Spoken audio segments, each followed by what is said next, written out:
United States President Joe Biden has paused a shipment of weapons to Israel in opposition to apparent moves by its forces to invade the southern city of Rafah.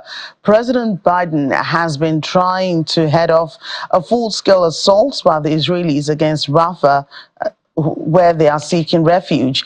U.S. officials say Washington began to carefully review proposed transfer of weapons to Israel that might be used in Rafah. The shipment, which were paused last week, consisted of 907 and 227 kilogram bombs. Israel has not fully addressed U.S. concerns over humanitarian needs in Rafah, and there has been no immediate comments on this development. Meanwhile, Israeli authorities have reopened the Kerem Shalom border crossing for humanitarian aid. The crossing was closed off on Sunday following Hamas rocket fire that killed 4 Israeli soldiers. Authorities say lorries from Egypt with food, water and medicine have arrived at the crossing. Earlier, the Israeli Defense Forces said 6 rockets were fired from the Rafah area of Gaza towards the crossing. 12 projectiles were also identified crossing from Rafah into southern Israel. Prior to the reopening, aid groups had warned that the closures risked exacerbating the already dire humanitarian crisis in the Palestinian enclave, where hundreds of thousands of people lack sufficient food, shelter, and medical supplies. And the United Nations Secretary General Antonio Guterres has condemned Israel's potential ground assault in Rafah. Speaking at a press briefing in New York, Mr. Guterres urged the Israeli government to stop further escalation and engage actively in ceasefire talks. He reiterated that an invasion in Rafah would be a strategic mistake, describing the humanitarian situation in the Strip as a nightmare. I reiterate my appeal for both parties to show the political courage and spare no effort to secure an agreement now, to stop the bloodshed, to free the hostages, and to help stabilize a region which is still at risk of explosion. This is a crucial opportunity that the region, and indeed the world, cannot afford to miss. Yet things are moving in the wrong direction. I'm disturbed and distressed by the renewed military activity in Rafah by the Israeli Defense Forces. The closure of both Rafah and Kerem Shalom crossings is especially damaging to an already dire humanitarian situation. They must be reopened immediately. I urge the government of Israel to stop any escalation and engage constructively in the ongoing diplomatic talks. After more than 1,100 Israelis killed in the Hamas terror attacks of 7 October, after more than 34,000 Palestinians killed in Gaza, haven't we seen enough? Haven't civilians suffered enough death and destruction? Make no mistake, a full-scale assault on Rafah would be a human catastrophe. Even the best friends of Israel are clear. An assault on Rafah would be a strategic mistake, a political calamity, and a humanitarian nightmare. I appeal to all those with influence over Israel to do everything in their power to help avert even more tragedy.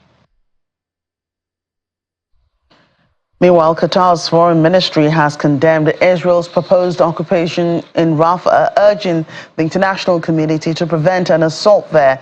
The ministry released a statement warning that Israel forcibly displacing civilians from Rafah would constitute a serious violation of international laws and would exacerbate the worsening humanitarian crisis. Qatar also called for urgent international action to prevent the commitment of a genocide and to provide full protection for civilians in accordance with international humanitarian law. Qatar has been a key mediator since the war began, including in the ongoing ceasefire talks between Hamas and Israel. In the meantime, EU Foreign Policy Chief Josep Borrell has voiced concerns over the situation in Rafah. Speaking during a press briefing in Brussels, he also said there were no safe zones in Gaza and expressed concern over civilian casualties in the Strip. the land offensive against Rafah has started again. In spite of all the requests of the international community, the US, European Union member states, everybody asking Netanyahu not to attack Rafah. In spite of this warning and these requests, the attack started yesterday night. I am afraid that this is going to cause again a lot of casualties, civilian casualties. Whatever they say, there are 600,000 children in Gaza. They will be pushed to the so-called safe zones. There is no safe zones in Gaza. And the ministers will discuss about how to increase our support. I cannot anticipate the humanitarian losses that this will create. It's clear that the will to continue the war will produce another great humanitarian crisis, still bigger than it is already. Let's see how we can try to mitigate the consequences of this situation. Well, in other comments about the situation, U.S. President Joe Biden has denounced a ferocious surge of anti-Semitism in America and around the world. Addressing an audience at the U.S. Holocaust Memorial Day of Remembrance ceremony in Washington, D.C., Mr. Biden made reference to the waves of protests in U.S. university, indicating that Jewish students are constantly being harassed and attacked on college campuses. Holocaust Remembrance Day this year comes as fighting between Israel and Hamas enters its 7th month.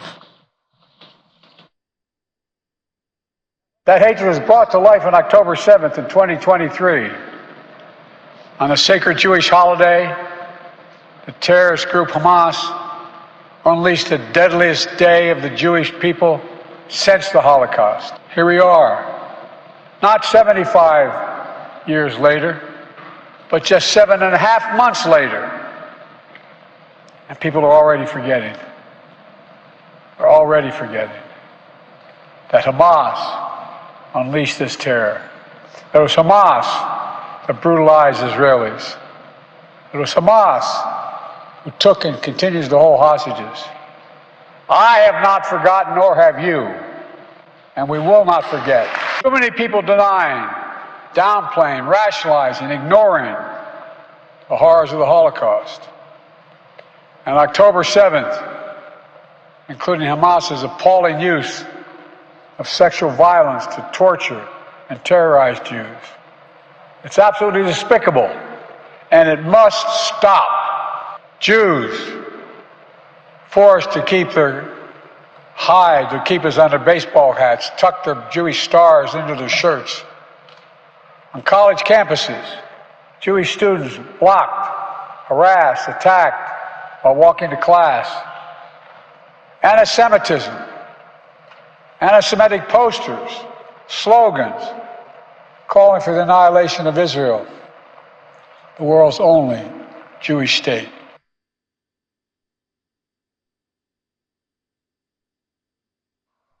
Well, the VOA's Ricky Rosen joins us now from Tel Aviv. Hi, Ricky. Great to see you.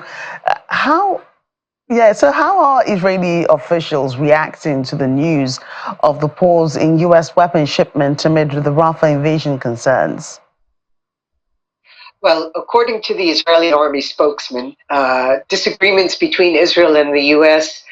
Regarding military shipments will be resolved behind closed doors. So they're not letting us know how much it has upset their plans. He said that the coordination between the two countries concerning military aid and operational support is without precedent in Israeli history.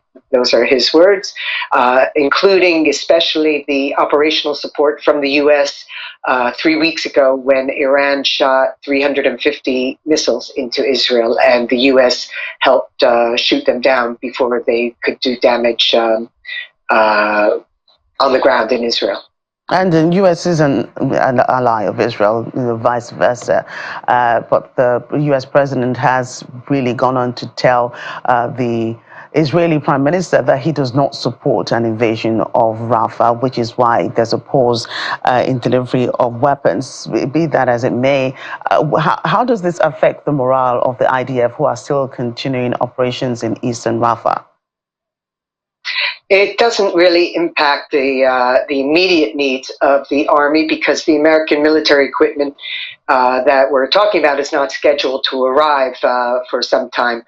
Morale is said to be high because the takeover of the Rafah border crossing, which they did last night or 2 nights ago, was a pinpoint operation that was accomplished quickly and without Israeli casualties. And also, I think the army is motivated to fight the Hamas militants who were behind the rocket strike on the Kerem Shalom crossing, which killed 4 Israeli soldiers and wounded 9 others, some of them critically.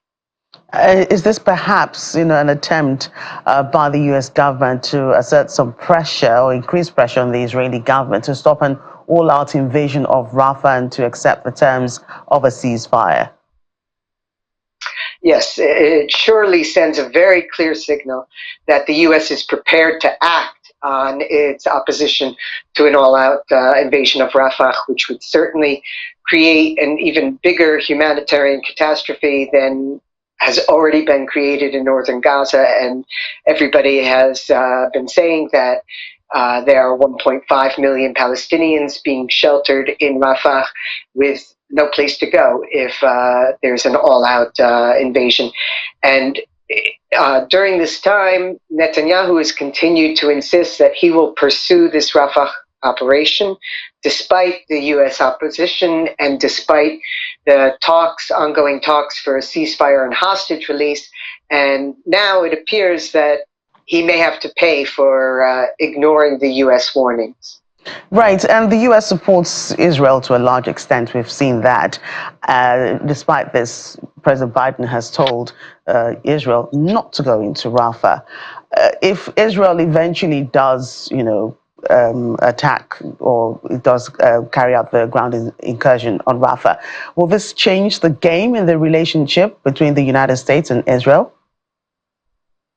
I can imagine that it will have to, because the Americans have made it clear that this is unacceptable, that the civilian casualties that will result will be catastrophic. And I believe there are talks between American military representatives and the Israeli military for ways in which some kind of smaller scale Rafah military operations could be conducted, like the one that they just did to take over the Rafah border crossing, which would be equally useful to the Israeli military and not create such a humanitarian crisis. Right. So Israel says the Kerem Shalom border crossing between southern Gaza and Israel has been reopened for humanitarian aid following its earlier closure on Sunday. Is there an influx of aid as we speak? The Israeli army says that the Kerem Shalom border crossing has been opened and that trucks with aid have entered. The UN and other aid groups inside Gaza say that there is nobody prepared to receive the aid inside Gaza. This may be because the border crossing was damaged when Hamas militants conducted a rocket strike against it, the one that killed 4 Israeli soldiers. And so it disrupted the entire collection and distribution process also inside Gaza. President Biden talking there, speaking, of course, about what happened years ago and what happened on October 7th, and the U.S. stance towards Israel. At this point, it's taken us a little step back, and yet it's still, commemorating the Holocaust in some way. I mean, what are we seeing here? What kind of message is this? Especially what we see of the protests on the American college campuses. which are protesting for Palestinian liberation and against Israel, against Zionism. And there are many Jewish students and Jews in general in the US who say that they feel that there's an upsurge of anti-Semitism, and they're very concerned and in fact feel endangered by it. So the connection between the Holocaust of 70 years ago and the protests going on today and the upsurge in anti-Semitism is something that is very concerning to Israelis. Right. So, Ricky, thank you for your time today. Thank you.